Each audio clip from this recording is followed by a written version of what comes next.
This is the North Georgia Life Podcast. Embrace life where you live.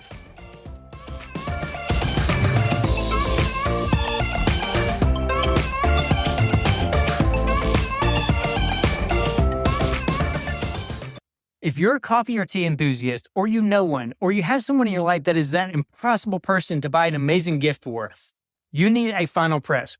FinalPressCo.com/NGL. That's Final, FinalPressCo.com/NGL. It is the beautiful combination of a French press meets a Keurig Nespresso. It fits in your pocket, your purse, your backpack. You can take it with you camping. You can take it to the office. You can leave one in your kitchen. It's not even a game changer. It's a galaxy shifter between the coffee or the tea you've been drinking and the coffee or tea that you wished you'd been drinking. It's easy to clean. It is durable. It is absolutely amazing. And we're getting it to you on sale. You get 10% off when you put in the NGL code in the checkout. FinalPressCo.com/NGL. You will thank me later. Welcome back to the North Georgia Life Podcast. It's Jake, your host. Today we're in Cleveland, Georgia at NoGa Wild. That's NoGa Wild. And it is kind of all things animals. You have a guided tour through a legit zoo that is almost an hour long. And you have a tour guide taking you through. We did that. It was amazing. You don't realize when you start just how far it reaches and how many animals they actually have. It was amazing that this is right literally in our backyard in North Georgia. Then they have a safari park, kind of operation. You can go and drive around and feed some animals from your car. That was an incredible experience. I'm certain we're going to have a TikTok or two on that. If you've never fed a buffalo from your car window, it's worth taking a few pictures and videos of. They have just kind of educational things where they bring some of the animals to you. They've got a profit leg. They do a camp. Like so many things. You can do like in-person experiences with otters. I mean, like who would want to do that? So this intro could be 15 minutes long, and I won't make it 15 minutes long, but the couple things that I do want to share, just big picture things. I'm speaking with Hope, who Hope is one of the founders. Her and her husband started it. Hope was born with a genetic defect for hearing. So as you probably know, people who have any sort of hearing defect, a lot of times their speech sounds a little off, and you may hear that in the episode. This is the bigger thing. When Hope was in 7th grade, she had a speech therapist, and she shares this towards the end of the episode, that told her as a 7th grade little girl, never expect to lead or be in front of people. I wrote that quote down because this is somebody who's leading a bunch of people, about 40, 45 employees. It does millions of dollars in revenue every year and is following a passion. So let that be a big life lesson. One, if you get criticism or stuff like that, don't let that be the anchor that holds your ship in the harbor and keeps you from sailing. And two, if you're in a position like a speech that like this speech therapist was, why would you ever, put those shackles on someone else? This is one of those things, nobody knows what someone else is capable of doing.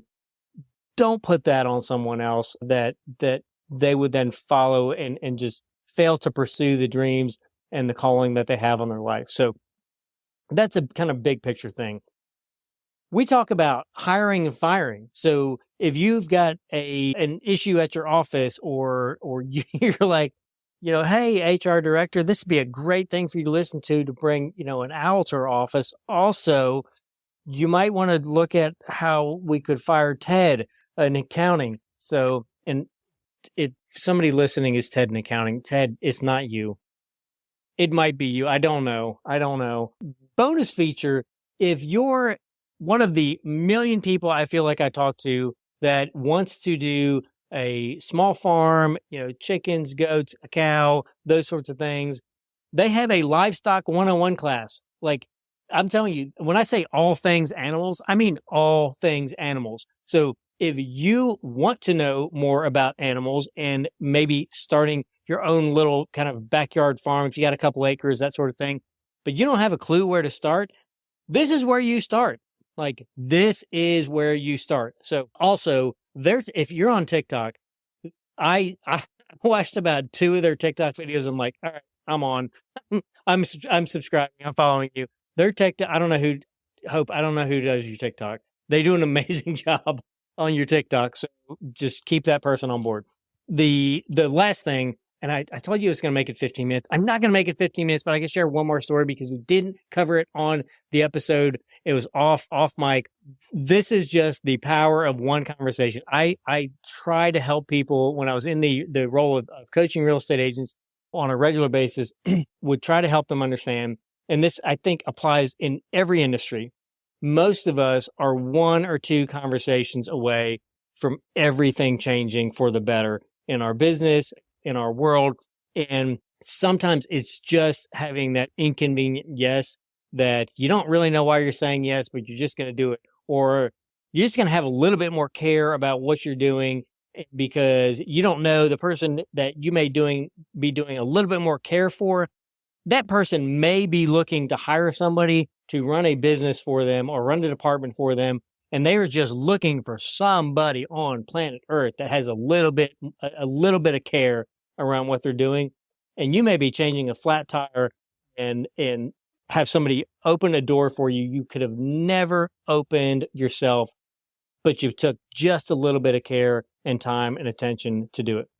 So off mic, we talked about, this was years ago, that they got a call and they had somebody, she says they get calls from people all over the place all the time wanting to do interviews, TV things, movies, all sorts of stuff.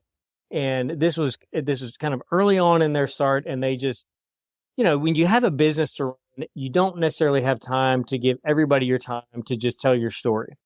And the admin or whoever was answering the phone and I can't remember exactly how she said it, but she said, in my gut, I feel like this is a call we need to take. This is an opportunity you need to do. And it was Mike Rowe, and it was the first season of Dirty Jobs. And nobody knew who Mike Rowe was. Mike Rowe had one person working for him at that point.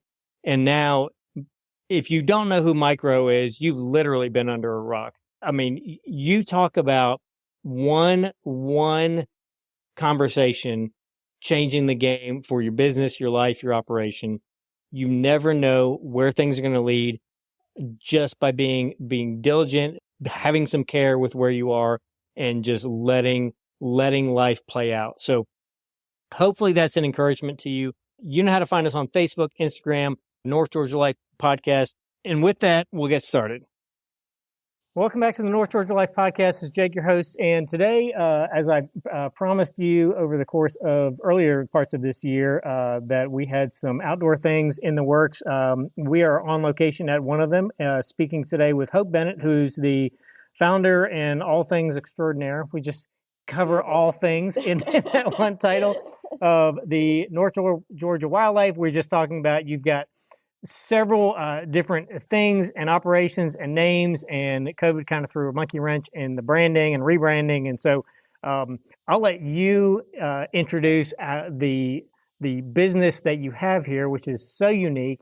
But then we'll get into kind of all of the what and the where and all that stuff with this. So Hope, tell everybody where we're at. Thank you so much for having us. We always love a chance to share our love for the North Georgia mountains areas and for what we do here and adding to the community. So one thing we talked about a little bit is we've actually been here for 30 years. But we actually did outreach for the first 15. So our animals are very interactive, used to traveling out, we did movie work, we still do some of that. So then when we opened, because the economy crashed, then our place became North Georgia Zoo and Petting Farm. We learned quickly that we had a very unique niche. We're not just a zoo. You don't come to see animals. In fact, you can't just come see animals. You do tours and experiences and drive-throughs. Like, it's a very unique, one-of-a-kind of experience. Mm-hmm. So we rebranded. This is where everybody gets confused because our name's out there, to North Georgia Wildlife and Safari Park. And then to make it simpler on everybody, it's also NoGa Wild. I would love if people just remember NoGa Wild. I think it's fun to say, NoGa Wild. But North Georgia Wildlife and Safari Park explain much more what we're about. So that is how our name came about. Yep. And have you been here the whole 30 years? That's a story in itself. My husband and I started it. Very young people with a dream and a vision, and people thought we were crazy. And it took off. A lot for me is my faith-based part of it. I just felt like God was calling me to do this crazy thing. My family said, "Yeah, you're on your own, buddy." So we want you to have a real job with proper stuff, but that didn't happen. And so now, who knew? 30 years later, we would have a full. We have a staff of over 40 wonderful people here. We invest in leadership, we invest in the community, we invest in our animals, and I learned a lot along the way. And then one thing I will say, any small business owner, endurance, perseverance, perseverance.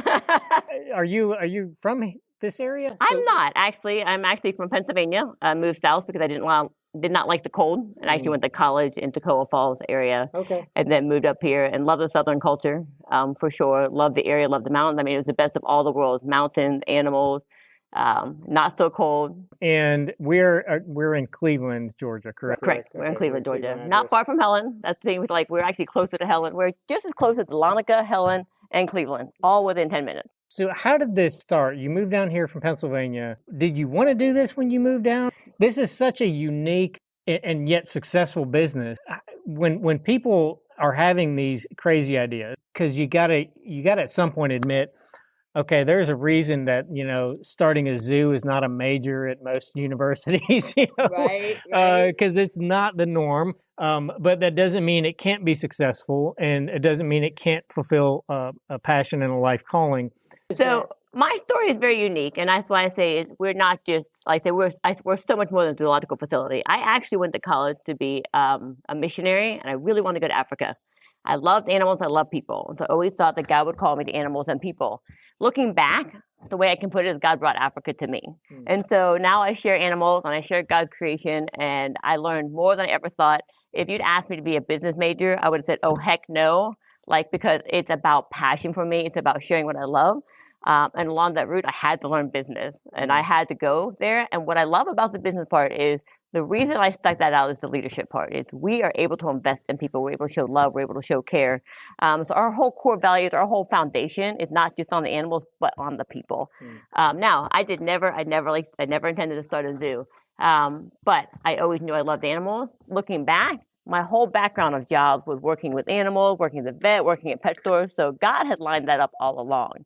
When we first started, it was just actually a pastor friend of mine just kind of graduate college, what am I doing with my life? Things for going to Africa had shut the door. He just says, well, what do you love? What are you passionate about? At that point, I think I had 40 animals that I was for fun, taking into places and training them and that kind of thing. And he goes, maybe that's something to do. I was like, nobody does that kind of thing. Who does that? And so I did. I started offering to go to churches and just do a little about how God created these animals, watch some of their demos. I mean, I had a pig that used to play bowling ball with a bowling ball and a bird that shot a basketball hoop. This is before internet, It's when you get your atlas out and you drive down into Atlanta and go, where the heck am I? And you drive around 285 4 times. So that's how it started. And it kind of grew from there. I do remember, I have to share this. I can't help it. It's one of my favorite stories. I do remember going, okay, Lord, can you show me this is your will? Because my thing is, animals do die. Things get hard. You have car accidents. It's not what you're expecting it. It's not easy. And you're doing this and you keep going along. And then now, I mean, it costs over $2 million revenue to run this place. That's just to pay our bills. Wow. So if God said, oh, you're going to be in 15 years, you're going to have a $2 million revenue you have to make and 45 staff, I would have been like Jonah and been like, no, thank you, and just dive in the belly of the whale and been done. I did not need to have that vision because that's not how I work. It's not how God wired me. I just kept being creative. I can't, maybe a little bit of ADHD there. Can't keep coming up with ideas, keep coming up with ways to connect people, fun things. I love training animals. I just love being able to invest in both people and animals. So it just kind of kept going. We have 40 plus staff now and over 400 animals now. You started, your pastor friend was telling you about going around. Yes. How many animals did you have? At that point, we lived in a house and I was actually working at a pet store reptile specialist. And So I had a collection of animals that people gave me, that they like, here, I don't need this anymore. So I had probably 40 animals in the house, but they were chameleons and snakes and lizards and rabbits and a macaw that somebody gave me and a cockatiel that was trained. And so, and of course somebody gave me a pig, so I took that pig in. You're like Dr. Doolittle's house. It was definitely, it was crazy. Like, I mean, this is 30 years ago, so it can't be held against me when you like wake up in the morning and there's a snake in your boot because it got out. I was like, oh, there's my missing snake. So yeah. A bunch of people have just got a cold shiver down their spine. Right? So, it started with birds and reptiles, and I remember my first little chameleon hatching out was the most exciting thing. So it is definitely a calling, you know. I mean, it's got to be that thing that you're giving up other things in order to do what you love to do. While we're on the kind of the business side of the vein and the purpose side of the vein, when you're going into something like this where you're not, you're not starting or launching into an ordinary endeavor, let's just call it that. What was I don't know, what was the thought process? Like, did you have a plan or a framework of like, let's do this the first year and then let's expand it, years 2 through 5? Did you have a business plan? Did you get good counsel from, people who had done crazy things in their own life? Like, you're just walking around looking at this. What on earth? I'm just sitting here, they can't see me. I'm just trying not to laugh because those are very valid questions. And I read all the books, Andy Stanley, John Maxwell, like I listened to podcasts. I was desperate for information to figure all that out. And so in the beginning, it was very organic. I mean, my husband was still in college and I was actually doing it part-time. I didn't think it would blow up like it did. And it was a slow progression blow up, but it was still like blowing up. Then I realized I needed help. And even if you run a business, like the first time you hire someone, it's a big deal. You got to learn all that. Then you have to learn how to fire well. And so you say they don't fire themselves. Like those are tough leadership things to learn. And then I did end up, and God has been so good. Like I was going to a church and their pastor's administrative person I was talking to, and he had so much wisdom. I said, "Can I meet with you?" Because it's very similar dynamics of running any organization. So except a lot more death in life and plot twists, like more like health working. So and the first phase of that was just outreach. So we did like 800 programs a year, but it was my husband and I and one other person. Then, and I'm throwing this in, I know this wasn't your question, but we're going to go on a side and come back. Another just opportunity for people looking at doing, I can't do this or just not going the way I want, is I always wanted to open, but we could never quite get funding. When you're taking care of the animals, we couldn't do it well, couldn't do it right. And at that point, I was already starting to train under mentors and listen to lots of podcasts and books. But ultimately, the reason we opened our doors here is actually because of the economy crash in 2008. So what happened at that point, our program started slowing down. People were running out of funds. They couldn't do this. Like we were at that point doing large productions and movie work and all of that. And so I thought, it would be nice to give the local people some place to just come and get away. Yeah. Charge $5 and come into the petting farm. Because we do have a working farm and a zoologic facility, and we run Georgia Animal Actors, providing animals for movies. So there's a lot under the umbrella. So, but all the same animals. So we opened up our doors thinking that our people were going to come locally and just hang out. Instead, we had people driving from Atlanta to get out of the city. And then they wanted to see the other animals. So I was like, well, I guess I'll walk him around. And so I started walking around. And then people fell in love. And the idea blossomed from there. So we did not start when everything is perfect. I always say, don't wait till everything's perfect. Don't do it. Never will happen. So, and you put yourself out there when you do that. You risk criticism. You risk people not liking. You risk like comparison traps. But anyway, coming back to your question, what was that again? When you started out, like what did you use to help you have a framework, get a plan, like in any small business, there's things you can control, there's a bunch of stuff you can't. Absolutely. So how did you go about that? Amen to that. So that's where at that point, I'd already started lining up, started meeting with a mentor, started really digging in at that time. There wasn't the information out there for me book form. And then I would start trying to find conferences or anything that I would I was a sponge at that point for all things leadership, all things small business. I mean, I can, you probably have this too. Like there are books I read that literally changed my life and helped me. Because when I think I can't do this, like there's the books The Multiplier, and then there's, vision books. So for me, a lot of it was self-taught and reading a whole lot of books. Then, like I said, I had a great mentor from a larger church that had to run organizationally. And then we started with, okay, let's get our mission and purpose statement down. Let's get our core values down. And then let's start making the organizational chart. And it goes back to Andy Stanley. I keep saying his name because he was probably single-handedly the books and the person I listened to the most. And I remember him saying he made his organizational chart, and there were 3 of them, and they were in every part of those boxes. So we did. We made our dream organizational chart. We were in every one of those boxes. Yeah. Funny you say that. I was sharing something that different times people impact you differently. And it's almost 20 years ago. I was at a conference that Andy Stanley was teaching for one of the sessions, and he was specifically talking about hiring and firing and how you manage, especially in the nonprofit and in the church world, like volunteers. And I had, it's like, I look back and I'm like, how did I remember this to the point that it has day to day not lost its impact on me, and I have shared it with I have no idea how many people on just life decisions.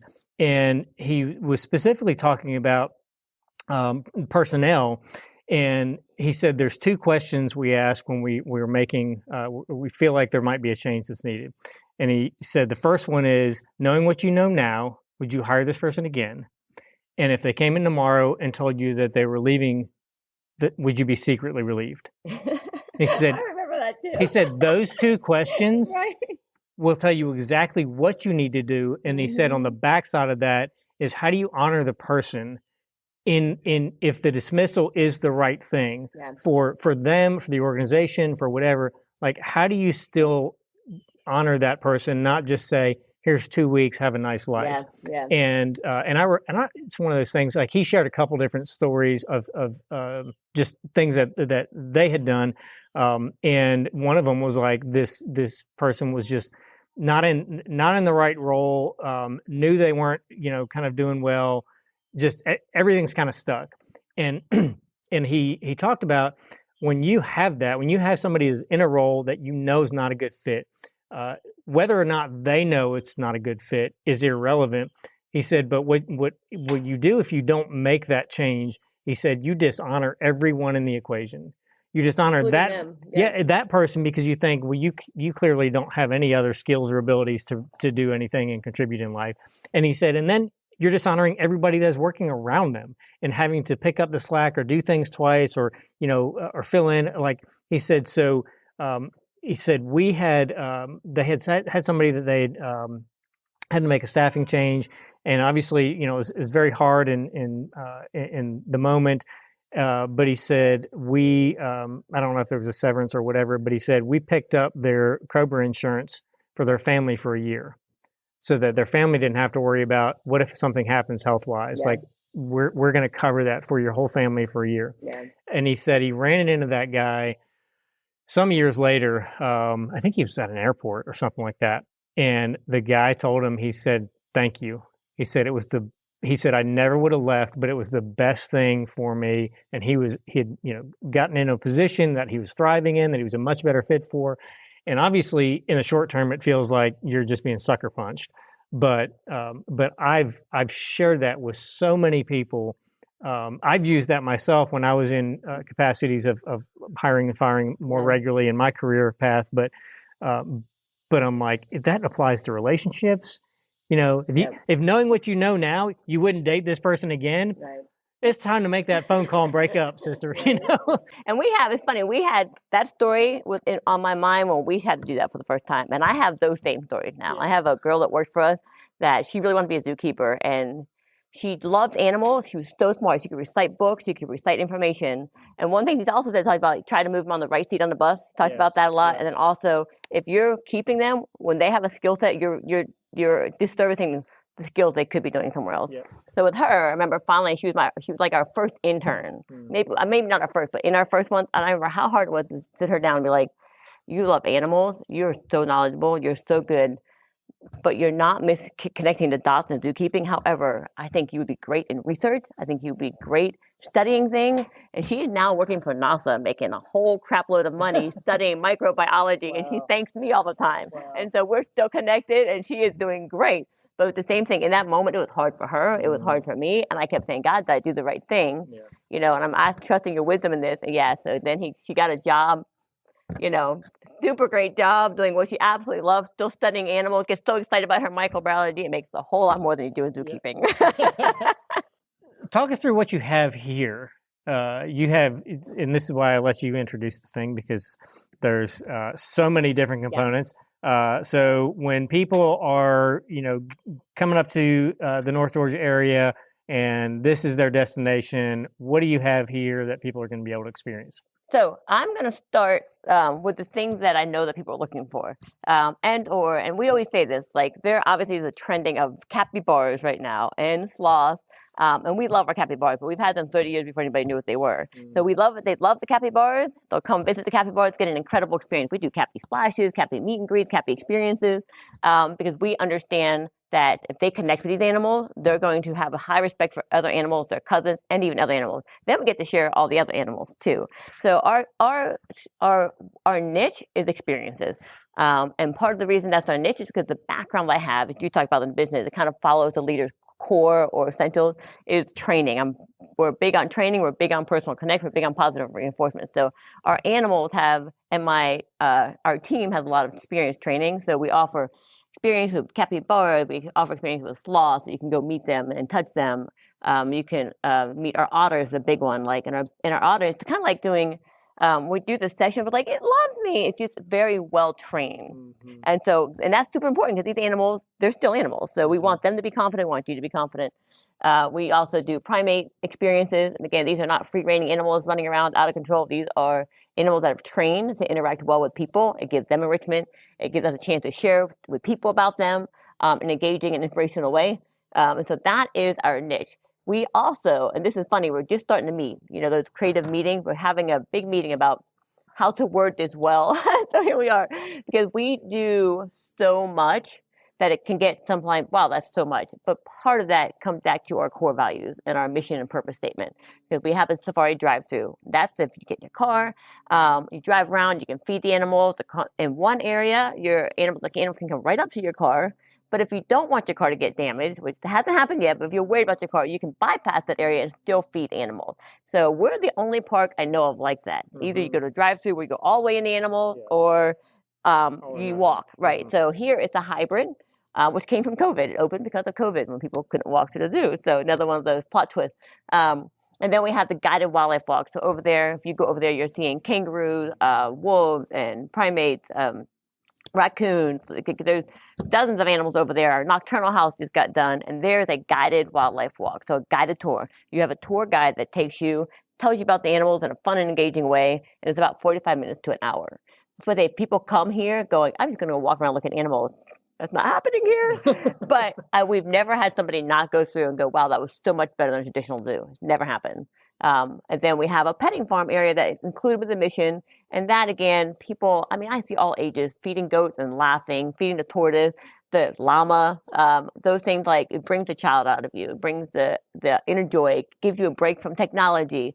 So that, too, the petting farm is for all ages. But again, the theory there, too, is if there are grandkids, the grandparents, or people that maybe they just want to do that, they can just do that and just enjoy sitting there with those animals also. So that is a lot, but that kind of sums up, and that all comes with the general admission now. We used to try to break it up and confuse people, so that's why the name change and those kind of things. But the ultimate goal for us is what we do. We bring people and animals together so that no life goes untouched. And so it fits in there, and for us, and for me personally, the founder, to glorify God. Mm-hmm. That goes into my personal mission statement. But for the zoo, which is kind of comes from my heart, goes there. And then we live by 3 C's: care for people and animals. One thing I feel like we do very differently is nobody can care about the animals until you care about them. And so my team and our team, we always go back to when somebody comes up and they're cranky because they're tired and their kid's screaming or they're having a rough day and they're taking out on you. you don't know what's going on. So treat them with love and respect. And so that is just as important to me as just them coming to see the animals. I want them to come here feeling valued, loved, and cared. So we care for people and animals. We connect people to animals. That connection gets to the next level. Now they're really all inspired by God's creation, by God's animals. They want to help the wild cousins. They want to invest in their community. They want to know more. They even, for that matter, we see people here like I have literally had people say like, this helped them give hope for humanity again. Because in our world, like people are giving up on people. So here they go, wow, there's good people doing good things and loving and caring. So, and then conservation. And that's conservation. I like to take it a step further than just animal conservation. It's conservation here in our own backyard. It's investing in other countries that are also doing conservation, and then even in your family, conserving core values in your family, conserving core values in farms. Like, so we run a very unique place where that farm and zoological facility, we run a lovely little tight wire of like God can use it all. So it's been a fun challenge. Sometimes it goes a lot, but ultimately the core is just, farms are valuable, zoos are valuable, wild animals are valuable. People tend to want to pick one. There's no reason. They all have value. And your property here is? We're over 60 acres. 60 acres. And that is another God story because we did pray about it and we wanted to go into this not going into debt. And so when we gave our first person a budget this is when we were just doing outreach, they laughed us out of the real estate office several times. And so finally this lady said, you're crazy enough, I'm going to take you on. Wow. And so, and she found 8 months later, she found this house that we could actually pay for, and it was on 3 acres. Since then, God opened the door to add all this other acreage over time. So it built to 60 acres over a course of 15 years. Wow. 5 more acres became available. We met the people here. They liked what we did. That became available. This piece that we're sitting on but actually maybe 8 years ago that this piece became part of it. So over a course of time, we were able to add to it. So we had to get creative because we didn't. And I'm not saying some people have that. They have their wiring. They have a big business plan, a big business mindset, and others are just crazy, creative, passionate, and don't know how to give up. That would be me. So I have since learned, now we do run like, what's our 5-year plan? What's our 10-year plan? And then God just takes it and mixes it all up anyways. And, COVID happens and we our original plan for over here was completely different before COVID. But COVID, when we saw people driving through, I had that aha moment for all those grandparents, for people that couldn't walk, for the special needs kids, for the moms that have 2-year-olds that they're embarrassed, they're pitching a fit, just put them in the car and drive around and see animals. For when it's too hot, when it's rainy, it's too cold, I was like, and I'm watching these people, and during COVID, it brought tears to my eyes because we just did a free drive-through one day, and it was our old hayride route. And I'm just standing there at my house because my house was at the end of there because we weren't open then over there. And I just watched just the joy in people's faces as they drove by, and I was like, this is it. We're changing plans. So we drifted that direction. It didn't it wasn't easy, but the opportunity. So you mentioned the animal actors. Yeah.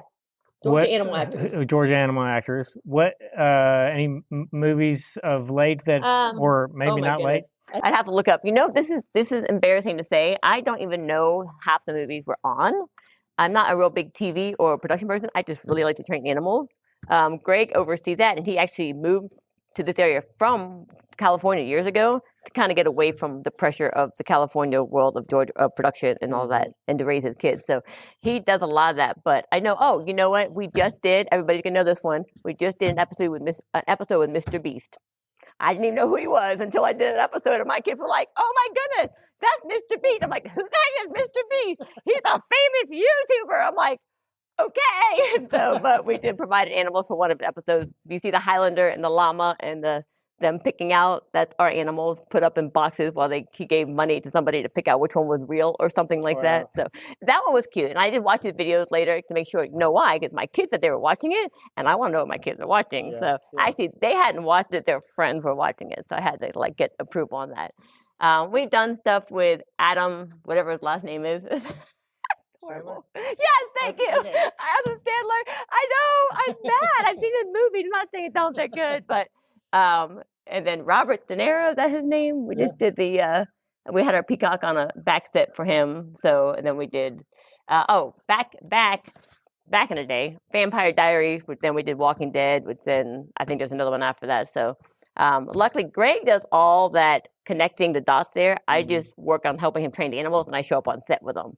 And that helps. And again, there's some leadership, like you delegate what you can, do what you're best at. That whole thing had to go on in my life because I was having too many irons in the fire. So realized like, okay, this is what I do best.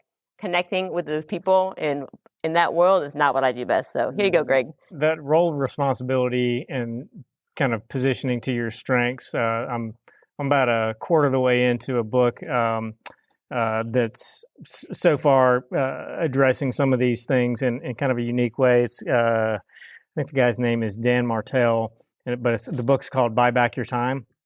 And he talks about, the things that you're good at, that you enjoy. And basically, the first couple chapters, as far as I'm in right now, but he talks about, business owners, entrepreneurs, you start out by doing the things that you love. And then as the organization grows, the business grows, you got to do all this other stuff. And you don't get to do the thing you love. And he's, his model or system is to get you back into, he kind of divides it into 4 quadrants of the things that you enjoy that you're also good at. And like, how do the other 3 quadrants have to get done? And that's part of life and business. And so it may be a terrible book, but so far it's great. So I'm only about a quarter of the way in right now, but selfishly, this is probably the part that I'm like, I need to have this conversation on the side, off the camera, because I saw it this morning when I was getting ready, and I was like, this is the greatest thing ever. But maybe it's not what I think it is, but maybe it is. So I gotta ask her. You have a thing on your website about animal adoptions. Yeah. Talk to me about animal adoption. So animal adoption is more like the animal sponsorship, which is if you come here, and if you don't come here and there's a certain animal you're passionate, like the otter or the capybara or whatever, you can adopt the animal in the sense that you'll get a plaque on the animal, or you'll get a certificate about the animal and information about it, a picture and a painting, depending on different levels. And all that funding helps run the zoo and or conservation. So what we do is a percentage of everything we do goes directly into overseas conservation, and a percentage goes on-site conservation, and the other percentage goes into general funds so that we can continue to bring animals and people together so that no life goes untouched. So the adoption, especially for Christmas time, those are a great thing. And then the bigger picture of the adoption is like sponsorship, where entire exhibits can be sponsored by people or adopted, the group of animals adopted by people that either fall in love or want to do in memory of somebody, that kind of thing. This is, I know this is an unfair question, but you can tell me because the animals aren't going to listen. Do you have a favorite animal here? Aha, that's a great question. I love that question because it gives me a chance to be like, if I had a favorite animal, I probably would not be running a zoological facility. I could not pick a favorite one, so I guess this is one of the reasons why I'm here. Okay. Second question: who's the problem child of the zoo? Which animal? It depends on which person you talk to here, because each keeper, each area, they have their problem child, and I think, oh, they're perfectly good. I raised them. What are you talking about? They're a perfectly good animal. Like, so Peach is one of our primates that I had raised. We still do encounters with her. She's very well trained to sit on laps and do that kind of thing. But in her exhibit, like, she just loves to tear everything up. So I hear from Taylor all the time, like, how, like, she broke this and she did this and, like, kind of keep her. So I'm like, what do you mean? She's great on it. She does wonderful on experiences. So we have lots of ongoing jokes like that around here. So in the experiences, because we didn't really touch on that, do you still go to bring some of the animals to places and do events? And what's that look like if somebody's, is that something that you have places specifically that you go and you do these things and you kind of control that calendar? Or are there people that call you that say, hey, I've got, XYZ event, or I want to do something, just a private function? The answer is yes. I'll break it down to what you said, to exactly that. So the actual website for that is Wildlife Wonders. That's how we started, for the wonders of God's creation. We actually started Wildlife Wonders Zoo. That lasted like 30 minutes because nobody could figure out where we were at and what we were doing. So we thought having that same name would help. It did not at all confuse people. So Wildlife Wonders is still, if you go to our North Georgia or NoGa Wild website, it will link you or you go to our traveling, what we call traveling to wildlife wonders. That's still set up for people to go. We do birthday parties, festivals, churches. We set up, like we'll be at Sugar Hill Festival, set up there with a display of animals, and then a petting farm of animals, and then a show. And we'll take animals on show. The owl will free fly. People come up and hold the big snake. The bear cat will go across people's back. That's like a stage show for a big event. Then we do classrooms where we go. My husband does a lot of these, and he's actually a biology major or teacher major, so he loves teaching about animals. So small classrooms, hands-on, talk about an animal, walk around with a hedgehog, let them touch and feel it. And that is classrooms. Then we do assemblies. We do libraries. We came off of a summer of lots of libraries, lots of vacation Bible schools. Mm-hmm. So we have different themes, Australian theme. We can customize a theme, petting farm, do displays. So everything you said was a yes. But if you go to our website, it gives our information on options. Or if you call, somebody will walk you through what we recommend for the event. Many call looking, knowing that they want a petting farm. And then we usually will kind of encourage them, hey, why not add a giant tortoise or a Patagonian cavia and add a different aspect to it if they want.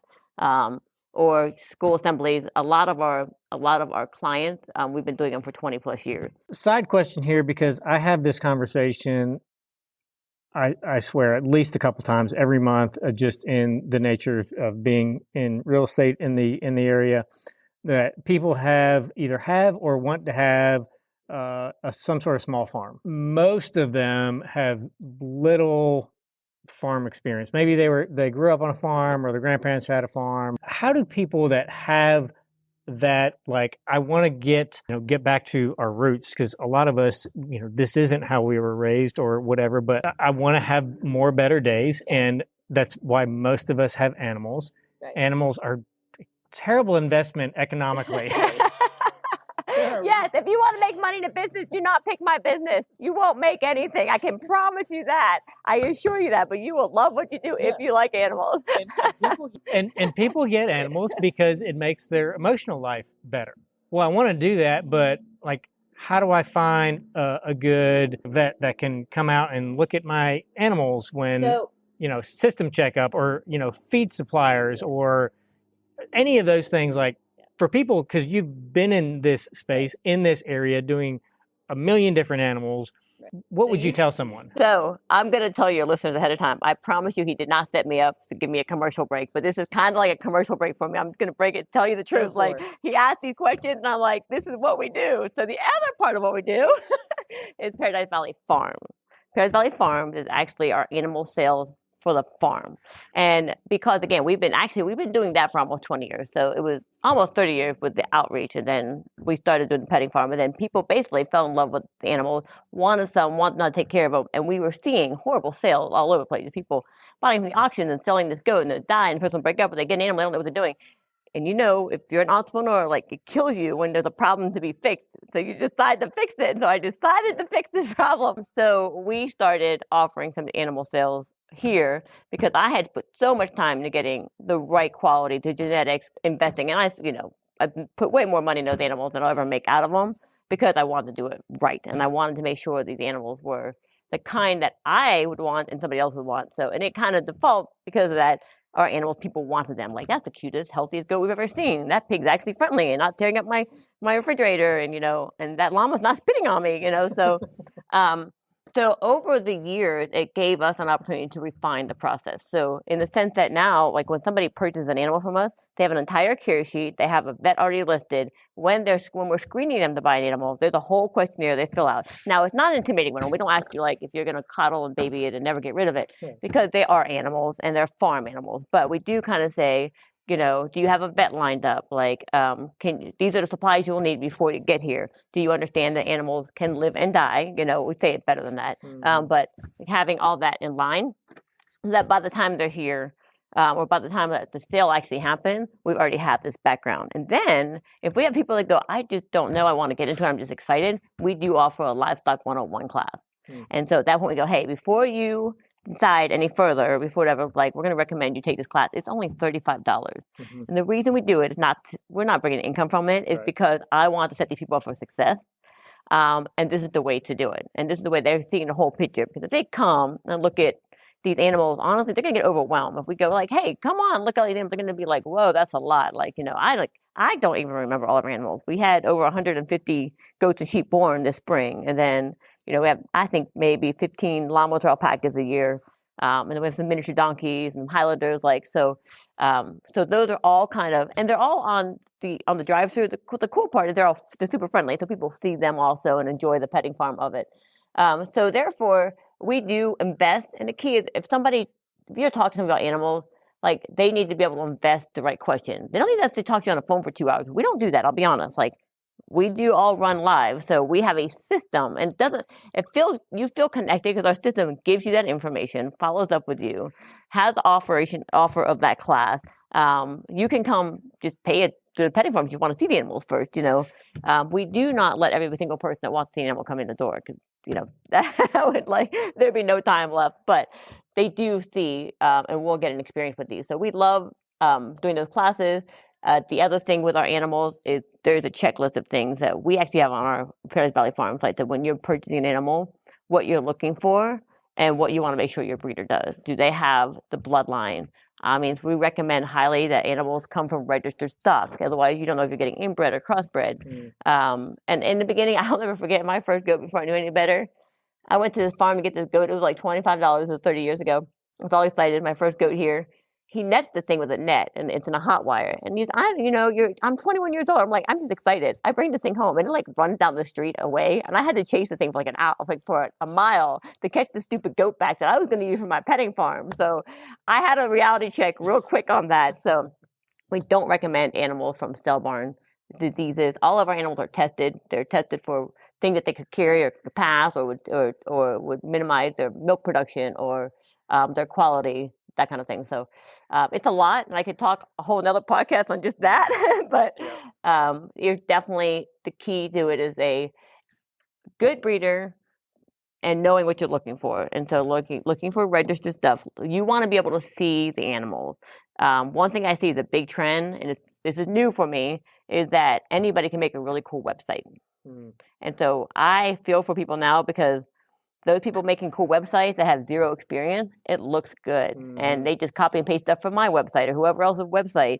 And then all of that is there. But when you get to their farm or their place, it doesn't connect. Or they want to meet you at a gas station. That's the best one.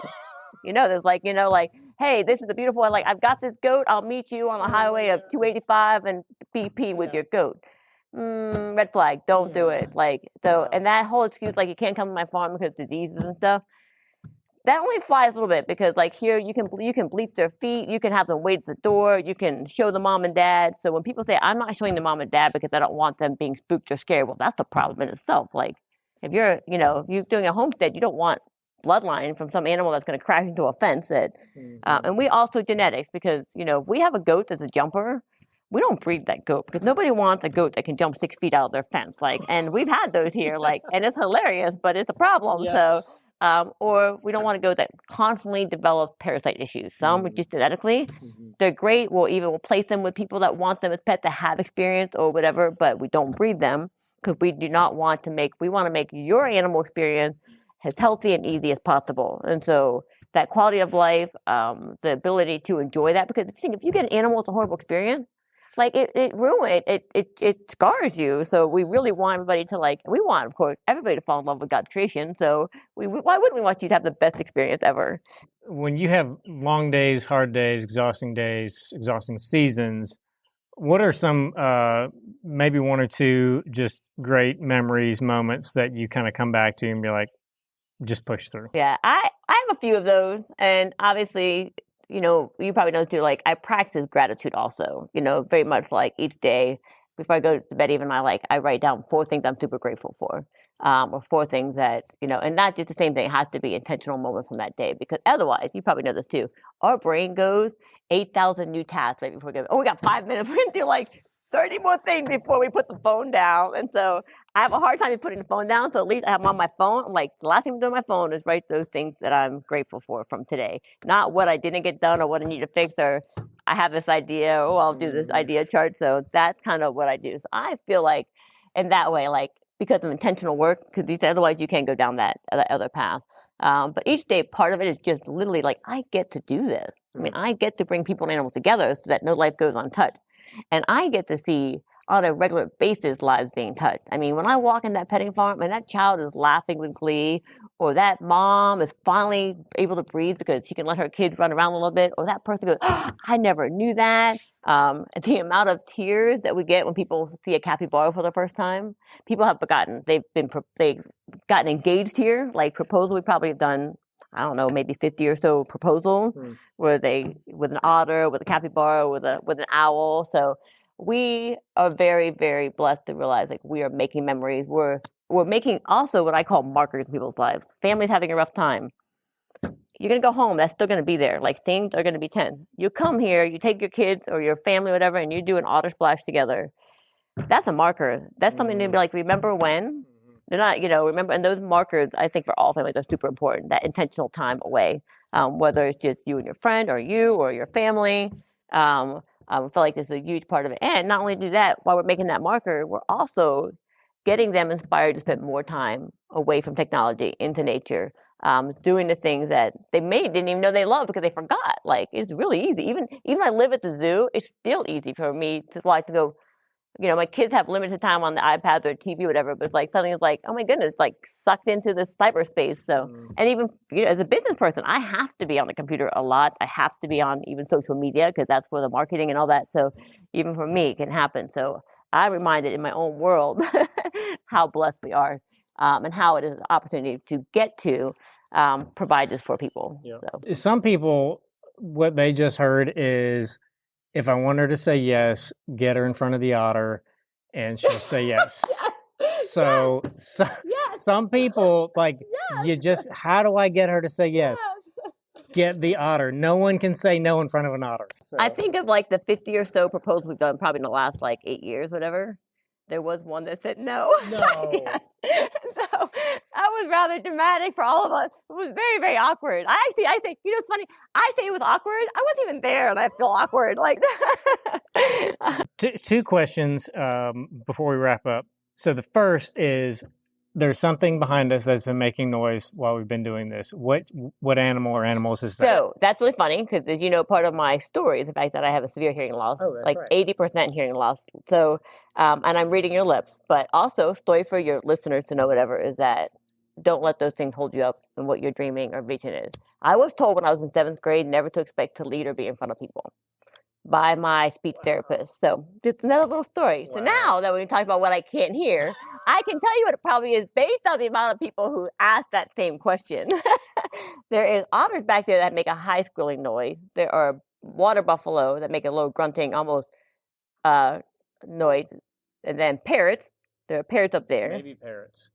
So otherwise, it's on the other side, it's the wolves howling, or the lemurs going off, or the gibbon. Yeah. Or the donkey that sounds like he's hee-hawing. Not a donkey. No. Okay. I'm thinking the parrots. So a question I like to do before the end of every episode is called the lightning round, which is a question that has nothing to do about anything. But because you have spent so much time, energy, and effort here, what's a destination place that you've not been to that's on your bucket list that you'd like to go to at some point, and why? Oh, that's like my favorite question in the world, but it's also the one that... So I have not been to Australia yet. And that's like my bucket list. However, if I had chosen going to Australia or going to Africa 5 more times, because I've been twice, I would go back to Africa 5 more times. So it's one of those. And so that's also to the conservation part for me, seeing on the ground, like we went to Costa Rica and saw the sloth and conservation. It helped me understand so much more what we do here and why it's there. The African black-footed penguins are an endangered species. We have those here. We're hatching them out. I got to see the conservation of them in South Africa, and it was huge. It helps so much to like foundation ground, like what we're doing here and why we're doing it and how it helped even over there. So Africa is huge. There's so many places there to go visit. And also the connecting. I just love the African people. I love the African people, all of them. But anyways, my heart's always had that. And I think maybe because, it's whatever that is, like God will put it together. So those are just, I would basically anywhere with animals, door open, I'll be like, yes, I'm there if I get away from here. That is attention to manage. You know that when you run a business or organization that you're heavily invested in, you just can't just like walk off and okay. How do people find you, follow you on social media? How do people get connected with you on any of the stuff that we talked about? Beautiful. I appreciate that question. For all of our social media, if you just put at NoGa Wild or type in any of them, NoGa Wild will come up. NOGA, which stands for North Georgia. Wild. So NOGO, yeah, NOGA Wild, NoGa Wild, NOGA Wild. TikTok, Instagram, Facebook. And then it gets even better because once you get to our NoGa Wild, we also have a farm page for those interested in farms, and that's Paradise Valley Farm, or to make it easy, Mini Livestock. And then we have our Wildlife Wonders page for our outreach program. And if anybody has any great way to make this streamline for us, you just come on board and help us out, because that was one of the things we just met with, like a social media audit, and he's like, there's a lot. I'm like, I know. Yeah, we're in the process of trying to do that same thing as well, and it's doing all of them is I don't want to say it's overwhelming and daunting. It's part of life and business in this day and age. But then making a change to all that system, it's like, oh gosh. Because also too, you have to still connect. Like everything is already out there. So all of this stuff is out there, and then trying to streamline. Yeah. But then again, that's our niche, is that we do all of this. You know, like, so it's like the umbrella. I used to explain, like, there's an umbrella, and under the umbrella of the other thing. Because we also, just 2 years ago, have there you go. One more thing is Creation Encounters is our nonprofit branch. And that branch is helping people meet Jesus on the canvas of his creation. And so there are those people that maybe can't afford to get here, but could use some therapy or outside time with their family, if they're going through either grief or they're going through an adoption process or foster kids. And we have a Creation Encounters camp for all the teens. I actually graduated with a youth ministry degree. And so my heart is still with the teenagers, and that I know what they go through even more now. It's crazy. Now I happen to have 2 girls that are now teenagers, but this was before that. So Creation Encounters is a camp where they get away here for a week, surrounded by God's creation, animals, and just getting in the Word of God. So that is another aspect. And again, because it's hard sometimes, like we'll get those calls like, hey, can you do the program for this orphanage home? And, and we get a lot of those. And it's like, I can't do all those. I have to feed the animals. So now we can do sponsorships where people can sponsor under Creation Encounters, and then we can actually do those programs without sinking the boat. That's my favorite thing, by the way. You have a boat, and I go to my husband, if I do this, will I sink the boat or just shoot a hole in it? Because how bad will the damage be on this? Okay, it's just a hole that we can patch, then I'm going to try this. If he goes, that's going to sink the boat, then okay, then it's not time for that move yet. I just think we need to end there. That was fantastic. NoGa Wild on social media. And Google, same thing. If you put in our North Georgia Wildlife Park or North Georgia Safari Park or NoGa Wild or even North Georgia Zoo, we still will come up. Well, Hope, I know you got like a million things to do and hundreds of animals that need you right now. So I will let you go. Thank you so much for your time and just sharing your story. Me. I appreciate it. It was fun.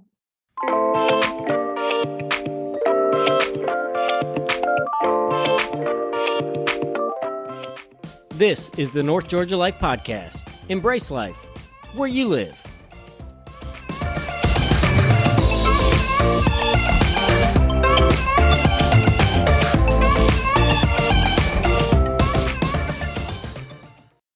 Hey guys, Jake with North Georgia Life Podcast. For almost 5 years, I've specifically not done any advertising, any product promotion, anything like that on this podcast because I cannot stand when a podcast that I want to listen to is interrupted a dozen times by a bunch of annoying ads for stuff that have absolutely no pertinence, relevance, or anything. And I have specifically, deliberately not sought out or done any advertising that has come my way because I just don't want our local regional podcast to become something that feels corporate or anything like that. I'm just not going to do it.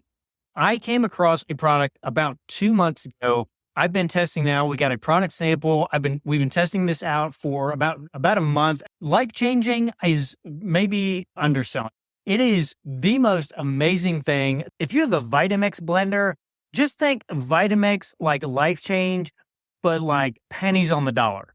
So if you're a coffee person, you're a tea person, you like to do a different kind of tinctures or oil infusion things, this is what you've been looking for. You were hoping, praying, didn't even know that someone somewhere would invent the perfect combination of a Keurig or an espresso with the French press. Final Press has done it. They have done it. It is amazing. I cannot help you understand how, if you're a coffee or a tea person, pull the car over, just write this down. It is going to be probably the best thing that you will do for your coffee, tea experience in the next decade.